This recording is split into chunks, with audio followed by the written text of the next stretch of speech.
আজকে আমরা দেখব সমযোজী বন্ধন। সমযোজী বন্ধন হচ্ছে ইলেকট্রন শেয়ারের মাধ্যমে যে বন্ধনটি হয় সেটি হচ্ছে সমযোজী বন্ধন। অর্থাৎ এই সমযোজী বন্ধনে ইলেকট্রনের কী হবে, শেয়ার ঘটবে। একটা পরমাণু আরেকটা পরমাণুর সাথে ইলেকট্রন শেয়ার করবে। তো আমরা সমযোজী একটি যৌগ হচ্ছে পানি, H2O হচ্ছে একটি সমযোজী যৌগ। এইখানে তাহলে হাইড্রোজেন আর অক্সিজেন যে দুইটা পরমাণু আছে, হাইড্রোজেন অক্সিজেন কীভাবে নিজেদের মধ্যে ইলেকট্রন শেয়ার করে সেটাই আমরা দেখব। আচ্ছা, তো আগে আমরা এদের ইলেকট্রনিক কনফিগারেশনটা দেখে নেই যে এদের ইলেকট্রন বিন্যাসটা কীরকম।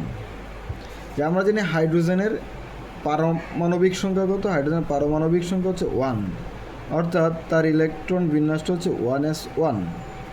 আর অক্সিজেনের হচ্ছে 8, সো 1s2, 2s2, তারপরে কত হবে 2p4। এটা হচ্ছে অক্সিজেনের ইলেকট্রন বিন্যাস। দেখা যাচ্ছে এখানে আমরা জানি পরমাণুগুলো সাধারণত তাদের সর্বশেষ শক্তি স্তরে দ্বিত্ব বা অষ্টকপূর্ণ হতে চায়, অর্থাৎ লাস্ট অরবিটালে হয় 2টা না হয় 8টা ইলেকট্রন যেন থাকলে তারা নিষ্ক্রিয় হতে পারবে, নিষ্ক্রিয় মৌল হতে পারবে। তাই তারা নিষ্ক্রিয় হতে চায় বা অক্টেট বা ডুপ্লেট দ্বিত্ব বা অষ্টক পূর্ণ করতে চায়।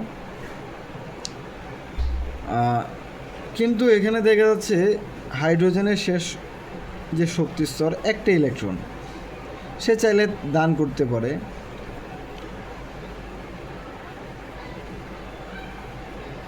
আবার এইখানে দেখা যাচ্ছে অক্সিজেন 8, 2p4 লাস্ট অরবিটালে 6টা ইলেকট্রন। যে এটাকে আমরা এভাবে বলতে পারি যে এটা হচ্ছে আমাদের ফার্স্ট অরবিটাল 1s1 2টা, সেকেন্ড অরবিটাল হচ্ছে 2s2 2p4 6টা, 2 আর 6, তার মানে এর ইলেকট্রন বিন্যাসটা হচ্ছে অ্যাকচুয়ালি 2 6। তাহলে সেও চাইতেছে ইলেকট্রন, সে ডোনেট করতে পারবে না, সেও আসলে রিসিভ করে লাস্ট অরবিটালে 2টা ইলেকট্রন রিসিভ করে সে অক্টেট বা অষ্টকপূর্ণ হতে চায়। আবার হাইড্রোজেনেও লাস্ট অরবিটালে একটা ইলেকট্রন এনে সে হচ্ছে ডুপ্লেট বা দ্বিত্বপূর্ণ করতে চায়। তাহলে এখানে দুইটারই দেখা যাচ্ছে, দুইটারই যে হচ্ছে প্রবণতা সেটা হচ্ছে ইলেকট্রন রিসিভ করা। তাই এখানে তারা কি করবে, আসলে শেয়ার করবে। যে শেয়ার করে অ্যাকচুয়ালি যদি আমি দেখাই যে এই শেয়ারিংটা বা হচ্ছে এটা কীভাবে হয়, এই হচ্ছে আমি যদি হাইড্রোজেনের ইলেকট্রনিক কনফিগারেশনটা ড্র করি, ধরে নিলাম এটা হচ্ছে হাইড্রোজেনের ইলেকট্রনিক কনফিগারেশনের আমার ডায়াগ্রাম। এইটা দ্বারা বোঝাচ্ছি এখানে একটা ইলেকট্রন আছে, আর এর সাথে প্লাস অক্সিজেন এটা হচ্ছে আমার নিউক্লিয়াস। অক্সিজেনের ফার্স্ট অরবিটালে 2টা ইলেকট্রন থাকে, দিস ইজ দ্য ইলেকট্রন। আর লাস্ট অরবিটালে থাকে হচ্ছে 6টা ইলেকট্রন। সো এইখানে 2টা দিলাম, এইখানে 2টা দিলাম, এইখানে 2টা দিলাম, এইখানে 2টা, আর দিলাম 2টা এইখানে, এখানে একটা, এখানে একটা। এই হলো একটা, আর এখানে আছে মোট হলো 6 আর 2 8টা ইলেকট্রন আছে। ফার্স্ট অরবিটালে 2টা, সেকেন্ড অরবিটালে 6টা, বাট এখানে একটা, এখানে একটা। সে আসলে তার এখানেও একটা প্রয়োজন, এখানেও একটা প্রয়োজন। তাই এই হাইড্রোজেন এখানে কয়টা আছে, H2O-তে আসলে এই যে H2O এখানে হাইড্রোজেন কয়টা, 2টা হাইড্রোজেন। তাই আমরা যদি এখানে 2 লিখি, এটা 2 দিয়ে দিই, 2টা হাইড্রোজেন একটা অক্সিজেন, 2টা হাইড্রোজেন একটা অক্সিজেন এভাবে মিশ্রিত হয়ে একসাথে যুক্ত হয়ে তারা খুবই দুর্বল একটা বন্ধন। সমযোজী বন্ধন মানে একটা দুর্বল বন্ধন। এই বন্ধন দুর্বল এই জন্যে যে আমরা জানি পানিকে যদি আমরা ফোটাই বাষ্প হয়ে যায়, আবার পানিকে ঠান্ডা করলে বরফ হয়ে যায়। ব্যাপারটা হচ্ছে আসলে সমযোজী যে যৌগগুলো আছে, যাদের মধ্যে সমযোজী বন্ধন আছে, তাদের বন্ধনগুলো খুব দুর্বল হয়। যথেষ্ট পরিমাণে একটা নির্দিষ্ট পরিমাণ তাপ দিলে তারা কী হয়ে যায়, তাদের অবস্থার পরিবর্তন ঘটে। যাই হোক, 2টা হাইড্রোজেন একটা অক্সিজেন যখন আমরা মিশ্রিত করব, তখন হচ্ছে তাদের মধ্যে ইলেকট্রন শেয়ার হবে। এই ফার্স্টে আমরা এখানে অক্সিজেনটা দিয়ে দিলাম। অক্সিজেনের ফার্স্ট অরবিটালে ইলেকট্রন ছিল 2টা, পরের অরবিটালে এইখানে 2টা দিলাম, এইখানে 2টা দিলাম, এইখানে যে একটা ছিল, এই যে সিঙ্গেল ছিল, এইখানে একটা, এখানে একটা, এখানে একটা, এখানে একটা। এখন এই জায়গাগুলোতে কী করবে, একটা করে হাইড্রোজেনের লাস্টে যে একটা ইলেকট্রন ছিল সেই একটা করে ইলেকট্রন এইখানে আসলে অ্যাড হবে।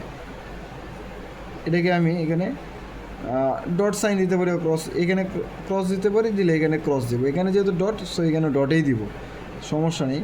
তো এখানে বোঝানোর জন্য চাইলে এটাকে ক্রস দেওয়া যায়, যেহেতু এগুলো ডট দিয়েছে এটাকে ক্রস দেওয়া যায়, এটাকে তখন যে হাইড্রোজেনগুলো অ্যাড হবে সেগুলোকে ক্রস দেওয়া যায়। আমরা নীল কালিতে দিলাম, সো এটা নীল, ঠিক আছে। এখানে কি অ্যাকচুয়ালি একটা হাইড্রোজেন এসে অ্যাড হয়েছে, এখানে কি হয়েছে, একটা হাইড্রোজেন অ্যাড হয়েছে। So this is the hydrogen. আমরা চাইলে এটাকে এইভাবে না লিখে ইলেকট্রনিক কনফিগারেশনের মাধ্যমে এইভাবে দেখাইতে পারতাম, এই যে হ্যাঁ এই ফরম্যাটে আমরা দেখাবো, ঠিক আছে। এই ফরম্যাটে আমরা দেখাবো। আমি এটা এখানে দেখা দিচ্ছি। এটা দেখানোর নিয়মটা হচ্ছে, এখানে আমরা একটা নিউক্লিয়াস দিলাম হাইড্রোজেনের, তারপরে হাইড্রোজেনের যে অরবিটালটা আছে এই অরবিটালটা আমরা এইভাবে ড্র করব, ঠিক আছে। হাইড্রোজেনের অরবিটালটা এই ফরম্যাটে ড্র করব, কারণ এটা হচ্ছে অক্সিজেন ছিল, তাই তারপরে কী হয়েছে, হাইড্রোজেন একটা ইলেকট্রন শেয়ার করছে, অক্সিজেনও একটা ইলেকট্রন শেয়ার করছে। এইভাবে হাইড্রোজেনের লাস্ট অরবিটালে 2টা ইলেকট্রন আর অক্সিজেনের লাস্ট অরবিটালে 8টা ইলেকট্রন, 2টা 4টা, এখানে 2টা এখানে 2টা, এগুলো 6 আর 2 8। এটাতে আমি আবার ড্র করতে চাই এই ফরম্যাটে বোঝানোর জন্য। কেউ চাইলে এটাকে একটাকে ক্রস দিতে পারে, এটাকে আমি ধরে নিলাম, এটাকে কেউ ক্রস দিলাম আমি এটাকে, আর এটা যেভাবে আছে এইভাবে আমি আর এটা ড্র করলাম না। এখন নতুন করে আবার ড্র করে দেই। ফরম্যাটটা হচ্ছে ফার্স্ট অক্সিজেনের প্রথম অরবিটালে 2টা ছিল, 2টা দিলাম। তারপর যে আমার সেকেন্ড অরবিটাল, কলমের তাহলে শেষ, আমরা এটাতে দেখাই। তারপর হচ্ছে সেকেন্ড যে অরবিটালটা, এই সেকেন্ড অরবিটালে আগে কয়টা ছিল, অক্সিজেনের 2টা ছিল, প্রথমে 2টা পরে 6টা, 4, এই হলো 5, এই হলো 6। এখন এখানে 2টা হাইড্রোজেন এর সাথে যুক্ত হয়ে এই যে অক্সিজেন, এখানে ড্র করলাম না, এই যে অক্সিজেন এটার সাথে যুক্ত হয়ে সে কী করতেছে, পানির অণু গঠন করতেছে। তাই এই হাইড্রোজেনের যেহেতু আমি একটা ক্রস দিয়েছিলাম, তাই এখানে একটা ক্রস সাইন দিব, এখানেও একটা ক্রস সাইন দিব। এই 2টা হাইড্রোজেন, একটা হাইড্রোজেন এখানে যুক্ত হবে আর একটা হাইড্রোজেন এখানে যুক্ত হবে। এটাকে আমরা একটা ফরম্যাটে এইভাবে চাইলে কি করে দিতে পারি, হাইড্রোজেনটাকে বুঝাইতে পারি, মাঝখানে একটা প্লাস সাইন দিয়ে দিব। ওকে, হাইড্রোজেন এইখানে আমি কি করব, একটা হাইড্রোজেনটাকে অ্যাড করে দেব।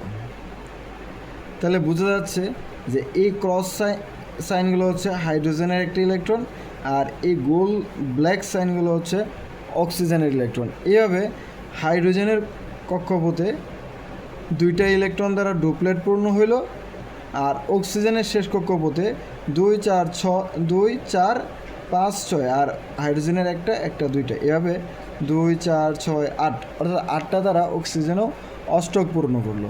তাহলে আমরা দেখতে পাচ্ছি কিভাবে শেয়ারের মাধ্যমে হাইড্রোজেন তার সর্বশেষ কক্ষপথে ডুপ্লেট বা দ্বিত্ব পূরণ করলো, আর অক্সিজেন কিভাবে তার সর্বশেষ কক্ষপথে অষ্টক পূরণ করলো। এইভাবেই ইলেকট্রন শেয়ারের মাধ্যমে যৌগ যেগুলো গঠিত হয় সেগুলো হচ্ছে সমযোজী যৌগ। আশা করি বুঝতে পেরেছো সমযোজী যৌগ কীভাবে গঠিত হয়। আজকে পর্যন্তই, থ্যাংক ইউ।